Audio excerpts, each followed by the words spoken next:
So here we are on part one of alkyl halides nucleophilic substitution reactions.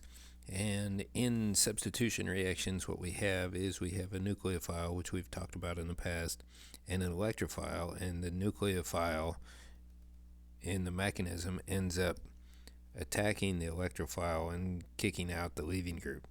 Leaving groups are anything that leaves as a weak base. So all good leaving groups must be weak bases, and the leaving groups we'll start with are the chloride, the bromide, and the iodide.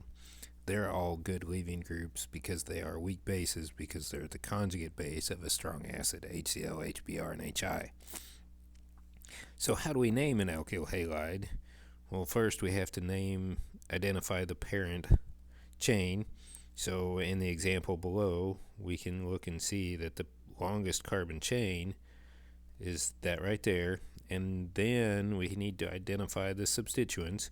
We have two of these methyls, and then we also have one bromine. So we have to get all of that included in the name. So when we have a halogen, it is a substituent that ends in O, fluoro, chloro, bromo, or iodo. And so our example here would be if we number the chain so that we get the substituents to have the lowest number possible, we see that we have a 2-bromo and a 2-methyl, but we also have this 5-methyl, so it'd be 2-bromo, 2,5-dimethyl, and then since it's 7 carbons, it's a heptane. So try naming these two on this page. I'll give you a second to work, and then we'll talk about them and see if we all agree.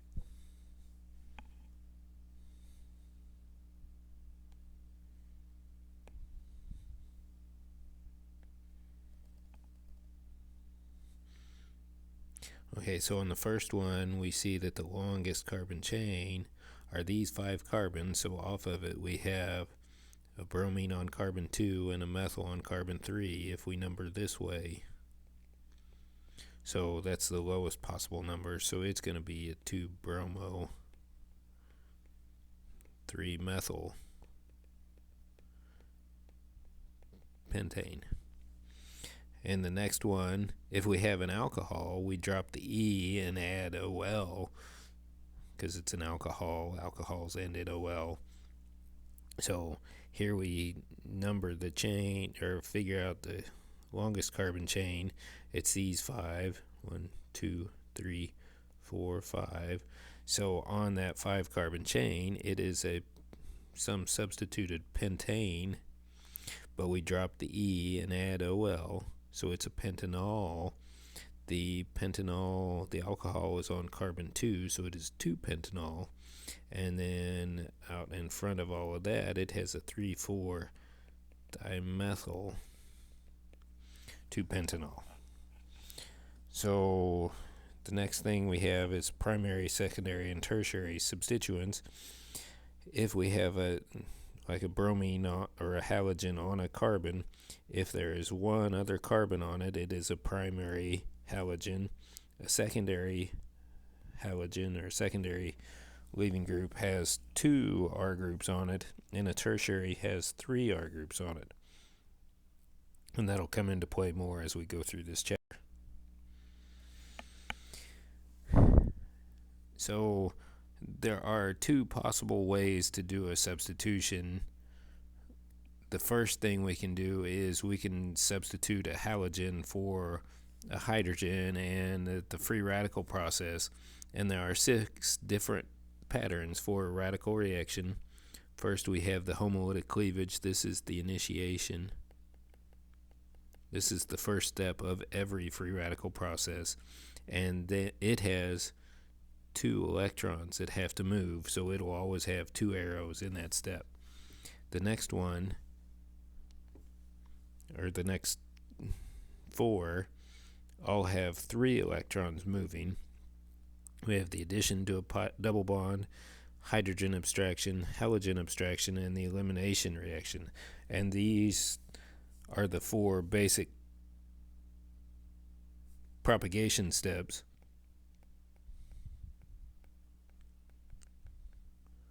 And in a propagation step, you see each one of them had 3 electrons that had to move, so we have to draw 3 arrows for this.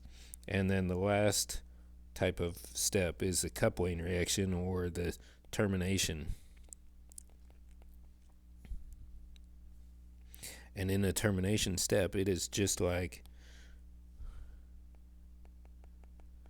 the initiation, in that 2 electrons have to move as we're going along. So we have to draw 2 arrows in that. And all free radical mechanisms will be the same. We have to be careful what type of arrow we draw, just like we've talked in the past. Since we're moving 1 electron at a time, we have to draw the fishhook arrow with just 1 hook on it, not 2 as we've been drawing for all our other reactions. So here we have the mechanism for the reaction of adding the chlorine onto methane, where first we have the initiation, where the chlorine bond splits apart to form 2 Cl radicals. The Cl radical will pull a hydrogen off of the methane to form a new free radical. So in any propagation step, we have a free radical and a small hole molecule. In propagation step number 2, we have a free radical and a small hole molecule. And these react to form a new free radical and a new small hole molecule in each of the propagation steps. And then in the termination, any 2 free radicals can form a bond. And I tell my class that any free radical that you have legally formed in that mechanism can come together in the termination step. All products in a free radical process must be formed in a propagation step. So you have to show enough propagation steps to form both products.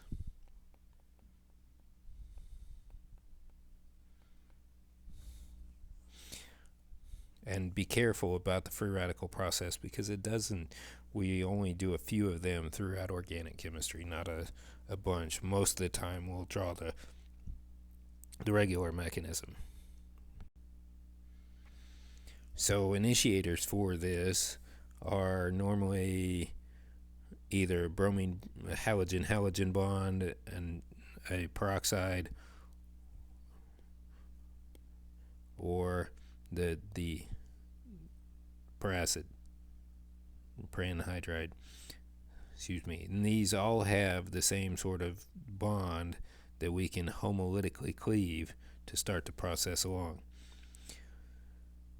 So in this, there are 2 possible products. If we started with propane, there are 2 possible products that we can form, where we have the 6 hydrogens that are primary and 2 that are secondary. And with the halogen, with chlorine, when we try to halogenate the propane, we get a 60-40 mix of the 2 possible compounds based on how reactive the 2 positions are and how many hydrogens we have.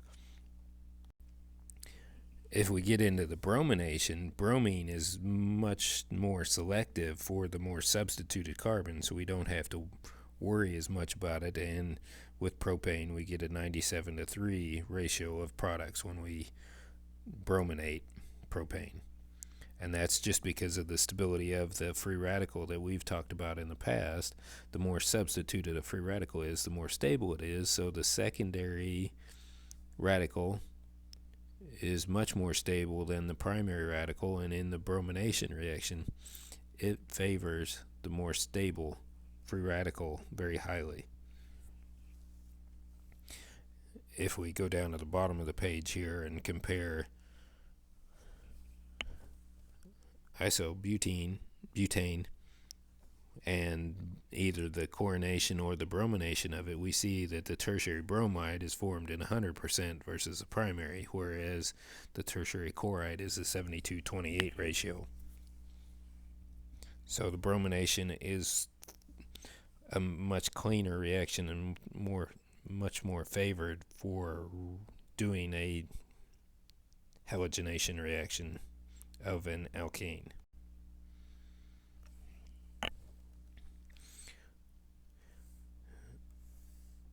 One reaction that we can accomplish pretty cleanly is the allylic bromination, and what we need is to have an allylic hydrogen, which is a hydrogen on the carbon next to a carbon-carbon double bond, and the first propagation step or the initiation for this, as we've said all along, is the splitting of the bromines to form the bromine free radical.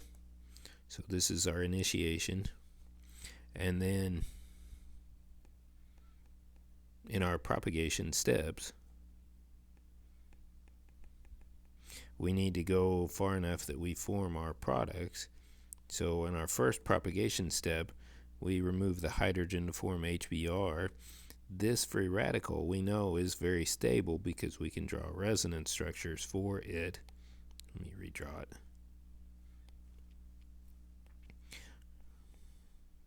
And the more stable something is, the more resonance structures we can draw, the more stable it becomes. So we can draw this, the resonance structure for it, and then in the second propagation step,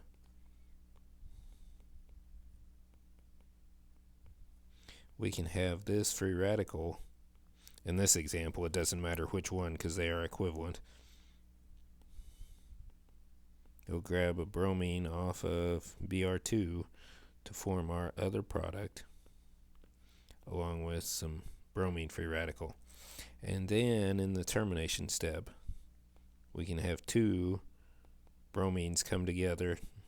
And as I said in the last slide, it doesn't matter what two free radicals come together. We could bring two of the cyclohexenyl free radicals. We could form a bromine and a cyclohexenyl free radical. It's up to you what you want to draw. The easiest one is reforming whatever initiated the reaction.